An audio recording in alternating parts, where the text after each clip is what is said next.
Hello, I'm Sam. You might be able to see snow on the hillside up there. I'm with the beautiful silky black creature named Bonnie, and I've been away travelling for the last few weeks looking after other people's dogs, staying in wonderful places, and I got back this week and I felt kind of a deep sense of loss because there was no dogs. I don't have a dog of my own anymore. My dog died a couple of years ago, and that's when I started looking after other people's. Oh wow, look at this colour. Look at that. So when I got back this week, I felt slightly at a loss, and so I'm lucky that I know lots of people in the local community that have dogs, and a few of them don't mind me taking out their dogs when I'm not working. So I don't charge anything for it, but it's just good therapy for me, really good therapy. And but you know, because I've been away for a few weeks, it's such a, I love my life in a lot of ways. I do feel lonely sometimes, but I love to be alone with dogs. You know, alone in the forest or on the hillsides.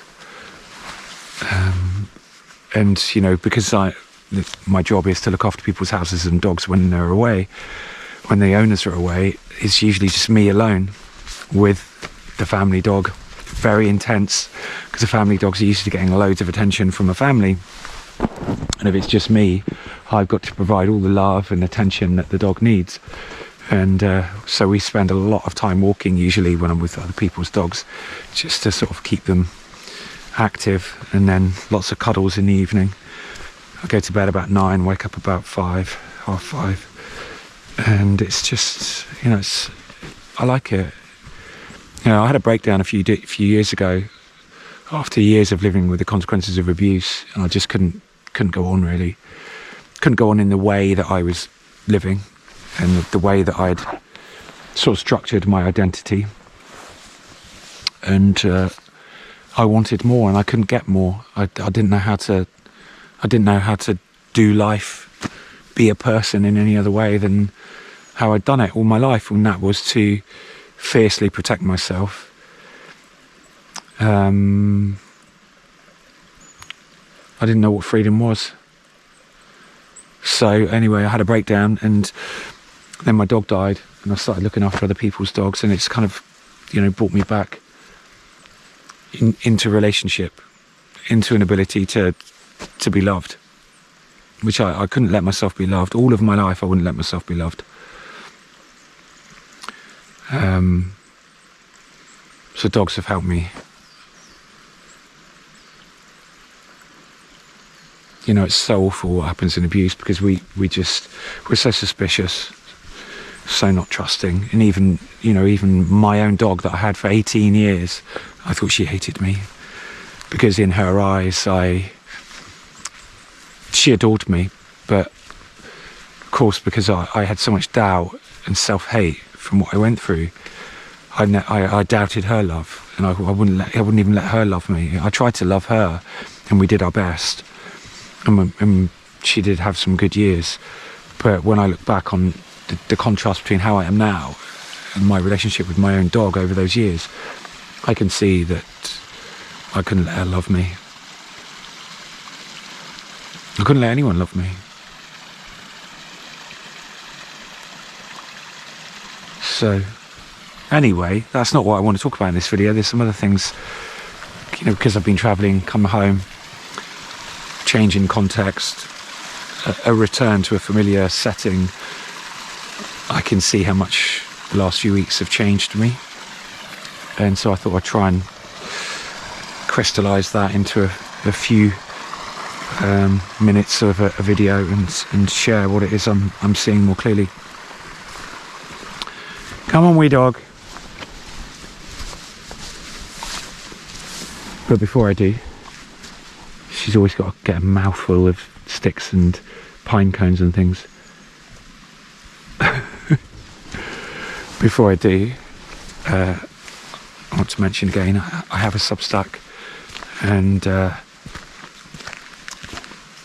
if you can go over and subscribe on Substack, I'd appreciate it. Eventually I'm going to shift to Substack, and there's a paid subscriber option as well, which is $8 a month, and so I make extra content for paid subscribers.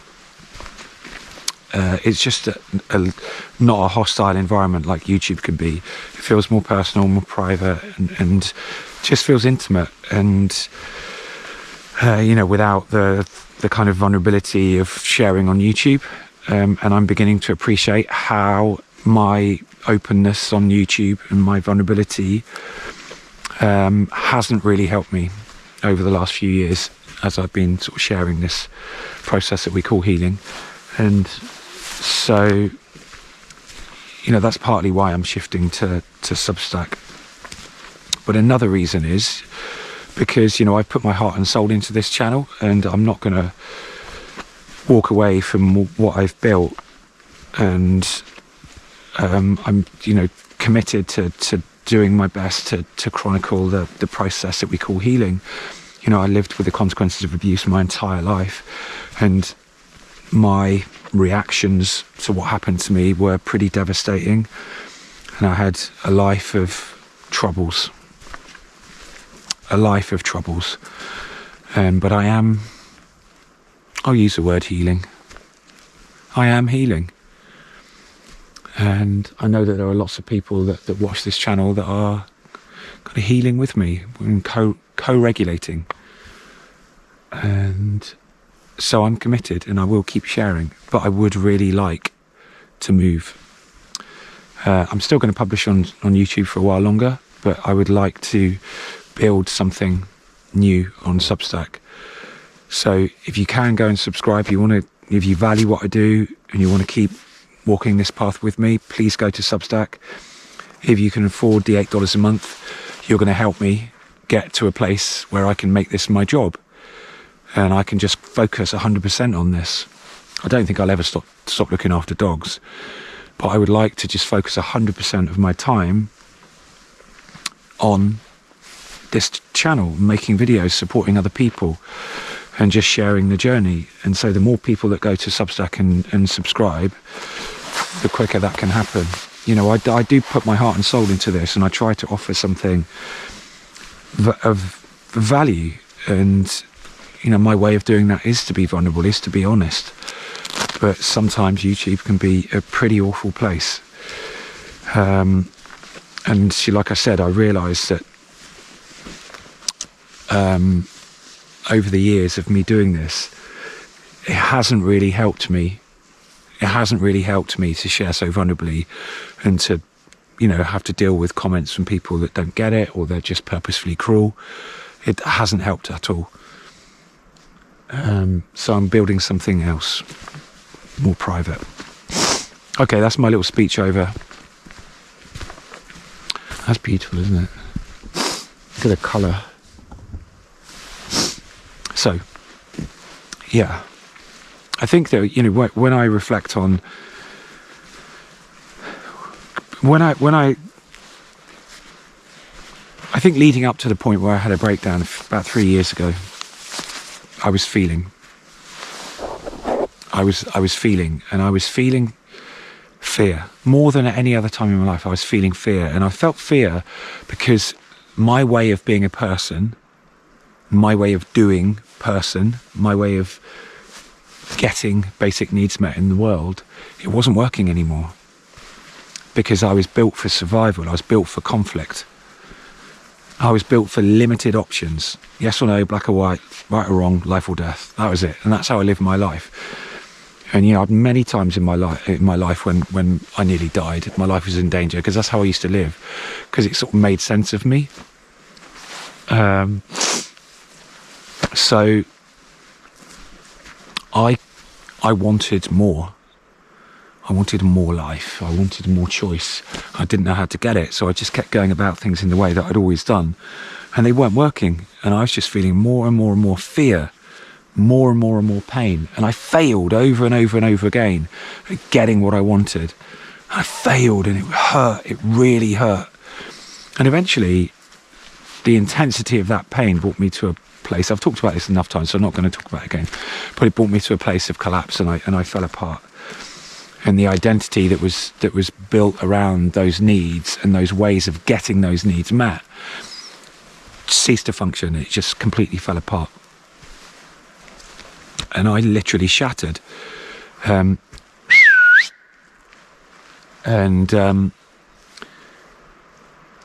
got to hang around here because the path joins another path down there, and I don't want to bump into anyone. Hello, sausage. So, no, I need to do a little bit more talking. So, yeah, my identity just shattered, and I completely fell apart, and I felt like empty. I didn't know how to continue. I didn't know, like, nothing I did worked. And so that's when I began to feel pain. Really, really, really felt pain. And that really was the beginning of sort of like connecting with these immense tidal emotions that had been pulling me this way and that all my life. Like the ebb and flow of an ocean. I can feel that power of the tidal forces of an ocean inside you. Pain, fear, sorrow, grief, pulling your insides this way and that, forcing you to be a certain way. I began to feel that. And those tidal forces felt just, immense. And I didn't know what to make of them. They were terrifying. Every time I felt pain, it felt like it would destroy me. Every time I think we have to feel these things very, very gradually, because they're just too much, because we've just been blocking them all our lives and storing them up. So when I started to feel, it was a very, very gradual process. And as we expose ourselves, as we are prepared to feel and see, and to be with what is, what's coming up, our capacity to be with what is expands, becomes more stable. And so that's presence. And that's what we're doing. It's so simple.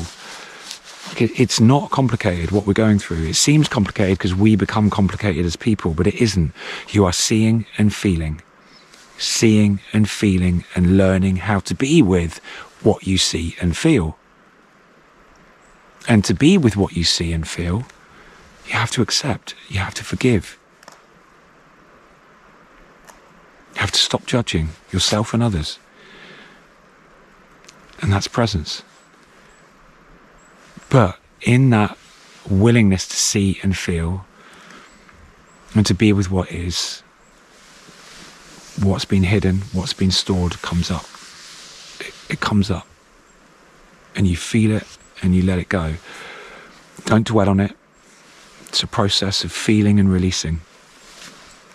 And that's what happens.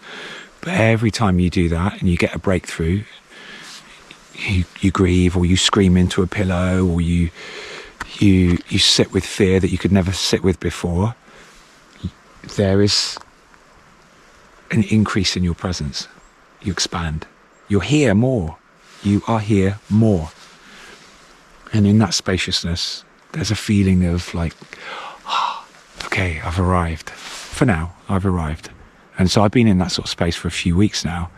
Maybe 2 or 3 months, I've felt like that. The falling away of the past. And I said in a video ages ago, like a few weeks ago, the past, what happened to me, does not mean anything about who I am. Doesn't tell me anything about who I am. Trauma doesn't tell me anything, doesn't mean anything about who I am. And that's immensely liberating. But in that sort of like, that spaciousness, that new spaciousness, I had a period of a few weeks of like, my capacity has expanded. I feel capable, I feel stable, selfless even. Then what happens is, in that new space, more stuff is released. You see more, I see more, I feel more, and now more stuff has come up. And I've noticed, in this return home after a few weeks away, I have a new clarity And it's like we just get opportunity after opportunity to see the same patterns. So the patterns are there from, if you're born into trauma, your identity is wrapped around those patterns. Those patterns are woven into the fabric of your being. So they're not going to go away. They persist in ever subtler forms. So when we break a pattern and we stop doing something that hurts us, we think, yeah, that's it, it's done. It will return in a subtler way. And so I think in our willingness to see and feel, we see those patterns. And because we have an expanded consciousness, an expanded presence, the subtlety of those patterns can be seen with the same magnitude as the feeling of those tidal forces in the beginning. But you're not destabilized by them. And you see more and more detail, more and more nuance, more and more subtlety. But you also see, I am not that. And I have a choice to stop. Because even though those patterns persist in subtle ways, the pain around them is pretty intense. Because, for me personally, I see the ugliness of ego. I see the ugliness of and I do forgive. Forgiveness and acceptance are foundational. But it doesn't mean to say I can't also acknowledge shame and the feeling that what I see can be ugly. And what I see is a terrified person, so willing to build up identity and wrap it around successes, so fragile. But then also in that same willingness to build an identity around perceived successes, there's also a willingness to destroy that identity in the catastrophe of failure. So, identifying things as successes or failures, that really does belong to ego. Like, I need this. Like, I need this to mean something to me, to mean something about my value as a person. I need this success because I'm nothing without it. It's so fragile. And it's rooted in trauma because, we can only be truth. We can only be truth. You can only be enough. Ideas of not enough, ideas of wrongness, ideas of needing to attach to successes and failures, that belongs to the wounded ego. That belongs to the traumatized child. So desperate, because we never were told that our existence had any kind of value. Your presence in the world only brought contempt and abuse and the wrong kind of attention, or no kind of attention, or both, all of the above. So we're always trying to do it right. And we're logging, categorizing, judging, building tables of hierarchies and value.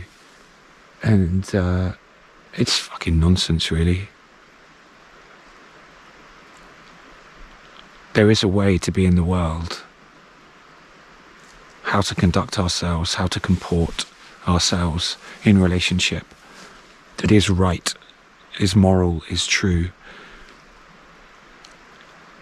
And it becomes the only way to be. And any other way you'll see how damaging it is to you and other people. And maybe that's what we don't want to see, because that clarity is agony. Because there are no excuses anymore for yourself. There are no more excuses. I am this because of that.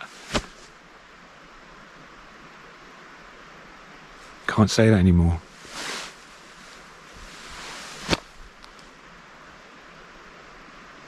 And that's when you become truly a force for good in the world, a sovereign being.